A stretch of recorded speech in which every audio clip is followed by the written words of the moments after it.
আমরা এখানে অনেকগুলো ভাইকে যেহেতু সমাবেশে আসছে, অনেক ভাইকে দেখতে পাচ্ছি, আমরা ওনাদের থেকে কিছু প্রশ্ন করবো। ভাই আসসালামু আলাইকুম। আসসালামু রহমতুল্লাহ। কেমন আছেন? আলহামদুলিল্লাহ। আপনি এখানে কেন আসছিলেন?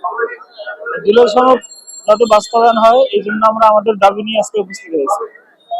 এখানে আমরা সবাই গণমিছিল করতেছি যাতে করে যে আন্দোলনের মাধ্যমে আমরা নতুন বাংলাদেশ ফিরে পেয়েছি। গত ২৫ সরকার ১৫ বছর আমাদের মাঝে খবরদারি করে আমাদের উপর অন্যায় অত্যাচার করে তারা আমাদের অধিকারকে খর্ব করেছিল। সেই অধিকার আদায়ের জন্য আমরা জুলাই সনদের আন্দোলন হয়েছিল। সেই জুলাই সনদ আন্দোলনের মাধ্যমে আমরা এক নতুন বাংলাদেশকে ফিরিয়ে নিয়ে আসতে পেরেছি।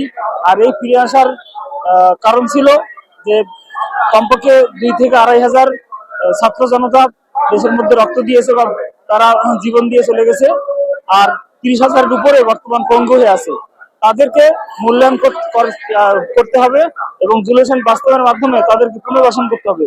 এই পুনর্বাসনের লক্ষ্যে এবং গোটা দেশবাসীর লক্ষ্যে আমরা আজকে এখানে গণমিছিলের মাধ্যমে উপস্থিত হয়েছি, যাতে করে বর্তমান সরকার আমাদের এই জুলাই সনদ বাস্তবায়ন করে এবং যাদের রক্তের উপর পা রেখে তারা আজকে প্রধানমন্ত্রী এবং আইনমন্ত্রী বা স্বরাষ্ট্রমন্ত্রী তারা মন্ত্রণালয় গঠন করেছে, এই মন্ত্রণালয় যেন সঠিকভাবে বেইমানি না করে সুন্দরভাবে বাস্তবায়ন করতে পারে এবং বাংলাদেশের সকল জনগণ শান্তিতে বসবাস করতে পারে।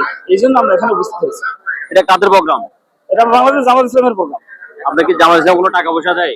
না, আমরা নিজেরাই টাকা দিয়ে সংগ্রাম করি। টাকা দিয়ে সংগঠন? হ্যাঁ। আপনাকে ধন্যবাদ। ভাই আপনি কেন আসছেন? আমি জুলাই সনদের আন্দোলনের মধ্যে যোগ দেওয়ার জন্য আসছি। এটা কাদের প্রোগ্রাম? এটা জামাত ইসলামের প্রোগ্রাম। জামাতে আসার জন্য কি আপনাকে কোনো টাকা দিচ্ছে? না, আমাদের এখনো টাকা দেন, আমরা দিয়ে আসছি। আচ্ছা ভাই, আপনি কেন আসছেন? গণমিছিল অংশগ্রহণ করার জন্য, জুলাই আন্দোলন বাস্তবায়নের জন্য আন্দোলন। আচ্ছা, জুলাই আন্দোলন যদি বাস্তবায়ন তাহলে আইন পাস না করে, সেক্ষেত্রে কি আপনাদের আর কোনো আন্দোলন আছে কিনা? আমাদের পরবর্তী আন্দোলন, আমাদের দাবি না মানে নিলে পরবর্তী আমাদের কর্মসূচি আরো দেওয়া হবে। এখান থেকে যদি সেই আওয়ামী লীগের মতো পুলিশ বাহিনী লাগাই দেয় আপনাদের জন্য, তখন কি করবেন? আন্দোলনের পর আন্দোলন চলতে থাকবে, শহীদ হবে, আরো হতে থাকবে।